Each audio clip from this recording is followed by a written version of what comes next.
Class 11th के हम set chapter यानी कि समुच्चय चैप्टर को लेकर आपके लिए लाए हैं ये तीसरा वीडियो। इससे पहले आप हमारे दो वीडियोस अगर आपने नहीं देखे तो दोनों वीडियोस को देखिए, समझिए। स्टार्ट करते हैं तीसरा वीडियो। सबसे पहले देखिए कि तीसरे वीडियो में हम क्या क्या पढ़ने वाले हैं। ठीक है, तो इन चीज़ों के बारे में आज हम पढ़ेंगे। सबसे पहला हमारा कंसेप्ट है यूनियन।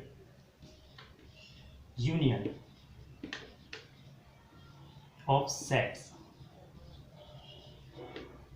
यूनियन ऑफ सेट्स की डेफिनेशन हमने सामने यहाँ पर लिखी हुई है। इस डेफिनेशन को आप लोग पढ़ लीजिए, लेकिन किसी भी डेफिनेशन को पढ़ने का तब तक कोई मतलब नहीं है जब तक आपको उसका मतलब समझ में ना आए। तो इस डेफिनेशन का क्या मतलब है हम आपको समझाते हैं।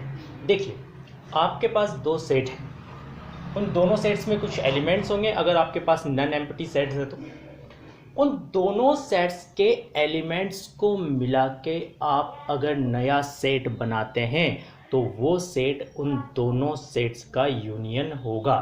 और जैसा कि हमने आपसे पहले वीडियो में कहा था कि किसी सेट में हम एलिमेंट को रिपीट नहीं करते हैं, तो अगर कोई एलिमेंट ऐसा भी है जो दोनों सेट्स के अंदर है तो भी हम उसे एक बार ही लिखेंगे। एग्जाम्पल से समझिए, सेट है आपके पास A इक्वल्स टू 1 2 3 4 5 और दूसरा सेट है आपके पास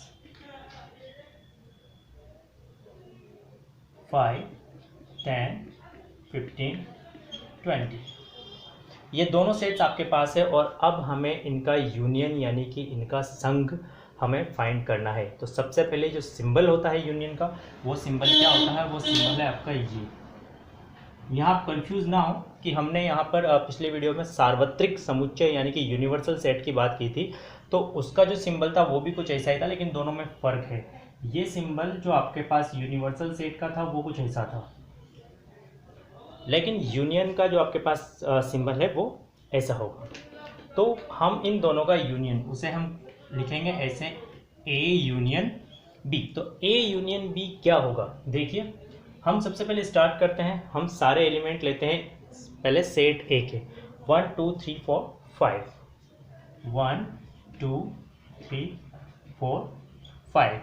उसके बाद हम सेट B के एलिमेंट्स लेते हैं 5, लेकिन 5 आप पहले ले चुके हैं क्योंकि 5 दोनों में आपके पास एक कॉमन एलिमेंट है, तो 5 को हम रिपीट नहीं करेंगे। फिर हम लिखेंगे 10 15 एंड 20।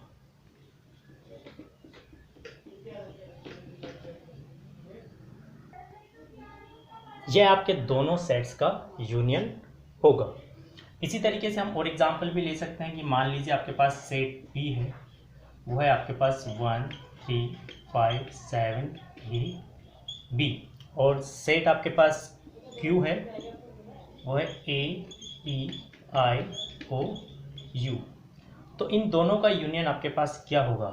इन दोनों का यूनियन जो आपके पास होगा P यूनियन Q, वो होगा आपके पास 1 3 5 7 A B। और A को हम लोग पहले ले चुके हैं, जब हम सेट Q स्टार्ट करेंगे तो हम लिखेंगे E I O U। बहुत ही सिंपल है, आपको दोनों सेट्स के एलिमेंट्स लेने हैं और अगर कोई एलिमेंट दो बार आ रहा है यानी कि दोनों सेट्स में आ रहा है तो उसे सिर्फ आपको एक ही बार लिखना है। और यहाँ आप ध्यान रखिए कि आप दो से ज़्यादा सेट्स का यूनियन भी इसी तरीके से बना सकते हैं। अब हम बात करेंगे आज के हमारे दूसरे टॉपिक यानी कि इंटरसेक्शन, सार्वनिष्ठ समुच्चय के बारे में, इंटरसेक्शन ऑफ सेट्स। तो इंटरसेक्शन ऑफ सेट्स क्या है? बहुत ही सिंपल वे में वही हम आपको डेफिनेशन सामने लिख के दे रहे हैं, लेकिन डेफिनेशन का मतलब तभी है तब आपको ये समझ में आए कि आपको करना एक्चुअली क्या है। ठीक है, यहाँ पर हिंदी में सर्वनिष्ठ का मतलब होता है कॉमन। इंटरसेक्शन का मतलब भी वही है कि जो पार्ट्स ओवरलैप हो जाते हैं, कॉमन होते हैं दो चीज़ों में, उसे हम इंटरसेक्शन कहते हैं। तो सिंपली इंटरसेक्शन ऑफ सेट्स का मतलब है, इंटरसेक्शन ऑफ सेट्स का मतलब है दोनों सेट्स के कॉमन एलिमेंट्स को लेकर बनने वाला नया सेट। कैसे? आपके पास सेट है A इक्वल्स टू 1 2 3 4 5 और सेट B है आपके पास 3 5 9 17। सबसे पहले आप इंटरसेक्शन के लिए इनके कॉमन एलिमेंट्स ढूंढेंगे। तो आपके पास कॉमन एलिमेंट्स क्या है? 3 और 5। इन कॉमन एलिमेंट्स को लेकर आप नया सेट बना दीजिए। ये आपके पास इनका इंटरसेक्शन होगा। इसका सिंबल क्या होगा? यूनियन का जो आपके पास सिंबल था उसका जस्ट आप इसको इन्वर्ट कर दीजिए इस तरह से। ये आपके पास इसका सिंबल है। तो क्या लिखेंगे हम? A intersection B equals to 3 5। एक और एग्जांपल लीजिए। यहाँ पर आपके पास सेट है C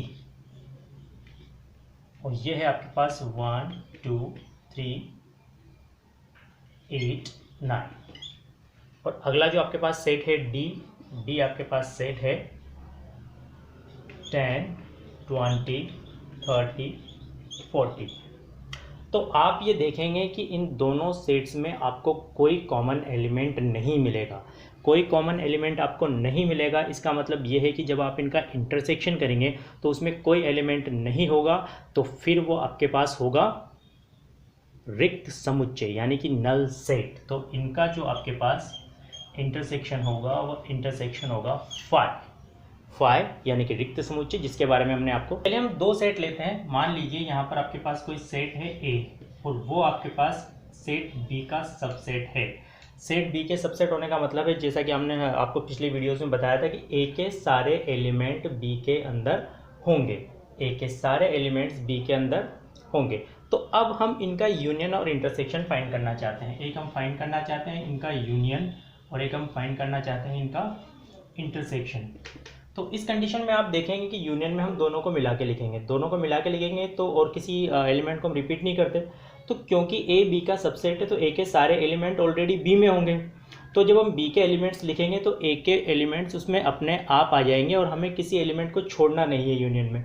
तो आपका जो सारा का सारा सेट होगा वो सेट B के जैसा ही बनेगा। तो यूनियन होगा आपके पास B। और इसी तरह से जब आप इंटरसेक्शन करेंगे तो इंटरसेक्शन में A के सारे एलिमेंट B में हैं, तो A के जितने भी एलिमेंट हैं वो कॉमन एलिमेंट्स होंगे। और कॉमन एलिमेंट्स होंगे तो आपका जो कॉमन एलिमेंट्स का सेट यानी कि इंटरसेक्शन बनेगा वो आपका बनेगा A। इससे आपने क्या सीखा कि अगर एक सेट दूसरे सेट का सबसेट है, ध्यान दीजिए, अगर एक सेट दूसरे सेट का सबसेट यानी कि उपसमुच्चय है, तो आपके पास जो उपसमुच्चय है यानी कि छोटा सेट जिसे आप कह सकते हैं, वो आपके पास इंटरसेक्शन में आएगा। और जो आपके पास जिस सेट का वो उपसमुच्चय है जिसे हम अधिसमुच्चय कहते हैं, तो वो आपके पास यूनियन में आएगा। इसी तरीके से हमने यूनिवर्सल सेट के बारे में पढ़ा था। यूनिवर्सल सेट, जितने भी आप सेट लेते हैं, यूनिवर्सल सेट वो सारे सेट्स यूनिवर्सल सेट के सबसेट होते हैं। तो अगर आप किसी भी सेट के लिए यूनिवर्सल सेट लेते हैं और उसके साथ उसका यूनियन करते हैं तो यूनियन में खुद यूनिवर्सल सेट ही आएगा। और अगर आप किसी भी सेट के लिए यूनिवर्सल सेट के साथ इंटरसेक्शन करते हैं तो आपका जो सबसेट है वो ही उसमें आएगा। अब हम ये सोचते हैं कि अगर मान लीजिए हमारे दो सेट्स में से एक हमारे पास नल सेट है यानी कि फाई है, रिक्त समुच्चय है, एम्प्टी सेट है, तो क्या होगा? मान लीजिए एक कोई सेट है जो कि एम्प्टी नहीं है और फाई आपका एम्प्टी सेट है और हम इनका यूनियन और इंटरसेक्शन फाइंड करना चाहते हैं। तो क्योंकि आपके पास इसमें कोई एलिमेंट नहीं है, तो जब आप इनके सारे एलिमेंट्स को मिलाएंगे तो एलिमेंट्स सिर्फ ए के होंगे, तो यूनियन में आपके पास होगा ए। और जब आप इनका कॉमन एलिमेंट्स निकालेंगे तो कॉमन एलिमेंट्स, फाई में कोई एलिमेंट नहीं होता तो कोई एलिमेंट कॉमन भी नहीं होगा। तो आपके पास कॉमन एलिमेंट्स के सेट में कोई एलिमेंट नहीं होगा तो वो आपके पास होगा फाई, यानी कि एक नन एम्प्टी सेट और एक एम्प्टी सेट के यूनियन में आपके पास नन एम्प्टी सेट आता है और इंटरसेक्शन में एम्प्टी सेट। अब हम बात करते हैं अंतर समुच्चय यानी कि डिफरेंस ऑफ सेट्स के बारे में। डिफरेंस ऑफ सेट्स क्या है? अगर आप कोई भी दो सेट आपके पास हैं ए और बी और इनका आप डिफरेंस करना चाहते हैं, इनका डिफरेंस आपके पास दो तरीके से हो सकता है। एक आपके पास हो सकता है ए माइनस बी और एक आपके पास हो सकता है बी माइनस ए। यहाँ ए माइनस बी का मतलब ये नहीं है कि आपको ए के एलिमेंट्स में से आप बी के एलिमेंट माइनस कर दें, क्योंकि आपने देखा कि सेट में कई बार नॉन मैथमेटिकल नॉन न्यूमेरिकल चीज़ें भी आपके पास होती हैं कि ऑब्जेक्ट्स के नाम हो सकते हैं तो उन्हें आप माइनस नहीं कर सकते। अगर आपके पास मैथमेटिकल न्यूमेरिकल चीज़ें हैं तो भी आप माइनस नहीं करेंगे। सेट्स से रिलेटेड इस कंसेप्ट का मतलब क्या है? सबसे पहले समझिए ए माइनस बी का मतलब क्या है। ए माइनस बी का मतलब ये है कि ए और बी के जितने भी कॉमन एलिमेंट्स हैं, ए और बी के जितने भी कॉमन एलिमेंट्स हैं उन्हें आप सेट ए में से निकाल दीजिए, बाकी बचे हुए एलिमेंट्स का सेट जो होगा वो ए माइनस बी होगा। इसी तरह से ए और बी में जितने भी आपके कॉमन एलिमेंट्स हैं उन्हें आप सेट बी में से निकाल दीजिए, जो कि फर्स्ट नंबर पे लिखा हुआ है उसमें से, तो आपके पास वो बी माइनस ए होगा। एक एग्जांपल हम लोग यहाँ पर लेते हैं। हमारे पास यहाँ पर दो सेट्स हैं। पहले सेट के एलिमेंट है आपके पास MATHS और दूसरा सेट जो है बी उसके एलिमेंट्स है आपके पास ENGLISH। अब हम a माइनस बी और b माइनस ए फाइंड करने में इंटरेस्टेड हैं, तो इसे कैसे सोल्व करेंगे? सबसे पहले a माइनस बी और b माइनस ए आपको कुछ भी फाइंड करना हो, पहले आप इनके कॉमन एलिमेंट्स डिसाइड कर लीजिए। दोनों सेट को आप ध्यान से देखिए, आपके पास जो कॉमन एलिमेंट्स होंगे वो होंगे आपके पास H और S। H और S आपके पास कॉमन एलिमेंट्स हैं। अब अगर हमें a माइनस बी फाइंड करना है तो हम इन कॉमन एलिमेंट्स को सेट a में से निकाल देते हैं, तो आपके पास क्या बचेगा? MAT। और अगर हम b माइनस ए फाइंड करना चाहते हैं तो इन्हीं कॉमन एलिमेंट्स को सेट b में से निकाल दीजिए। ENGLI। ये आपके a माइनस बी और b माइनस ए फाइंड करने का तरीका है।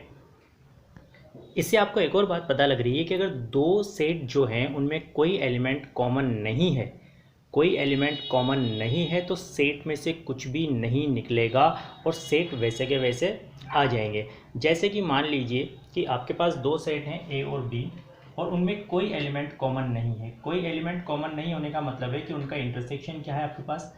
5। इस कंडीशन में अगर आप a माइनस बी फाइंड करेंगे तो आपके पास a ही आ जाएगा और b माइनस ए फाइंड करेंगे तो आपके पास b ही वापस आ जाएगा। आप किसी भी सेट के एग्जांपल्स लेके उन्हें सॉल्व करके देख सकते हैं, आपको इसी तरह के आंसर्स मिलेंगे। आगे हम बात करते हैं, बहुत ही सिंपल है, आप लोग बड़े आसानी से समझ जाएंगे कि अगर हम a माइनस ए यानी कि किसी सेट में से उसी सेट का हम अंतर करना चाहते हैं, माइनस करना चाहते हैं, तो हमारा आंसर क्या होगा? बहुत ही सिंपल है। अगर a में से a के सारे एलिमेंट्स हम निकाल देंगे, क्योंकि a के एलिमेंट्स a में पूरे के पूरे कॉमन होंगे, तो आपको आंसर क्या मिलेगा? 5। वहीं पर मान लीजिए कि a जो आपका सेट है उसका जो यूनिवर्सल सेट है वो यूनिवर्सल सेट है आपका u, तो हम u माइनस ए फाइंड करना चाहते हैं। तो u माइनस ए फाइंड करने के लिए हम लोग क्या करेंगे? जितने भी कॉमन एलिमेंट्स होंगे, और आप जानते हैं कि u में सारे एलिमेंट्स आपके पास होते हैं यूनिवर्सल सेट में, तो पूरा का पूरा जो सेट a है वो उसमें से निकल जाएगा और बचे हुए एलिमेंट्स को लिखकर आप u माइनस ए लिख सकते हैं। और अगर आप a माइनस यू फाइंड करना चाहते हैं तो a माइनस यू आपके पास 5 होगा, क्योंकि सारे कॉमन एलिमेंट्स वही हैं जो a के एलिमेंट्स हैं और उन कॉमन एलिमेंट्स को आप a में से निकाल देंगे तो फिर आपके पास कोई एलिमेंट उसमें नहीं बचेगा। अब हम बात करते हैं a माइनस 5 की। अगर a आपका कोई नन एम्प्टी सेट यानी कि अरिक्त समुच्चय है, अरिक्त समुच्चय का मतलब उसमें कोई ना कोई एलिमेंट ज़रूर हो, और हम -5 करना चाहते हैं, 5 आपका रिक्त समुच्चय है, तो क्योंकि 5 में कोई एलिमेंट नहीं है, हमने अभी जब इंटरसेक्शन पढ़ा था तो हमने इंटरसेक्शन देखा था कि इनका इंटरसेक्शन भी 5 ही होता है, तो फिर यहाँ पर a माइनस 5 की वैल्यू जो है आपकी वो आपकी a के इक्वल ही होगी। जी हाँ, आपकी a माइनस 5 की वैल्यू a के इक्वल ही होगी, और अगर आप 5 माइनस a करेंगे तो फिर आपके पास वो 5 ही होगा, क्योंकि जिसमें ऑलरेडी कोई एलिमेंट नहीं है आप उसमें से क्या एलिमेंट्स निकालेंगे। आज जो हमने टॉपिक्स पढ़े हैं उससे रिलेटेड कुछ बातें हम और कर लेते हैं। और सबसे पहले जैसे कि हमने आपके पास यूनियन और इंटरसेक्शन पढ़ा था, तो यूनियन और इंटरसेक्शन में इंटरसेक्शन से रिलेटेड एक बात जो मैं आपको बताना चाहता हूँ कि आपके पास मान लीजिए दो सेट हैं, जैसे आपने लिखा AEIOU और दूसरा सेट है आपके पास BCDFGH। पहले सेट में आपके पास सारे वॉवेल्स हैं, दूसरे सेट में आपके पास कुछ कॉन्सोनेंट्स हैं। आप देखेंगे कि इनमें कुछ भी कॉमन नहीं है। जब इनमें कुछ भी कॉमन नहीं है तो इनका जो आपके पास इंटरसेक्शन होगा वो इंटरसेक्शन जाहिर सी बात है क्या होगा, फाई होगा, रिक्त समुच्चय होगा। इस कंडीशन में इन दोनों सेट्स को हम डिसजॉइंट सेट्स बोलते हैं। डिसजॉइंट सेट्स यानी कि विसंगीत समुच्चय, यानी कि ऐसे दो सेट जिनका इंटरसेक्शन रिक्त समुच्चय यानी कि फाई होता है, यानी कि जिनके कोई भी एलिमेंट्स आपस में कॉमन नहीं होते हैं, उन्हें हम डिसजॉइंट सेट्स कहते हैं। इस वीडियो को आज हम यहीं पर ख़त्म करते हैं और इससे रिलेटेड जो अगले कंसेप्ट्स हैं वो हम अगले वीडियो में आपके लिए लेके आएंगे। हम आपके लिए इस लिमिटेड लेंथ के वीडियोस बना रहे हैं ताकि आप उन्हें आसानी से एक बार में पूरा वीडियो देख के सारे कंसेप्ट समझ सकें। तो देखते रहिए हमारे वीडियोज़, और नेक्स्ट जो आपके पास वीडियो आएगा हमारे पास इसका सेट 4, उस सेट 4 वीडियो में हम आपको वेन डायग्राम्स बनाना सिखाएंगे, यानी कि सेट से रिलेटेड डायग्राम्स किस प्रकार बनाए जाते हैं। Thank you for watching this video.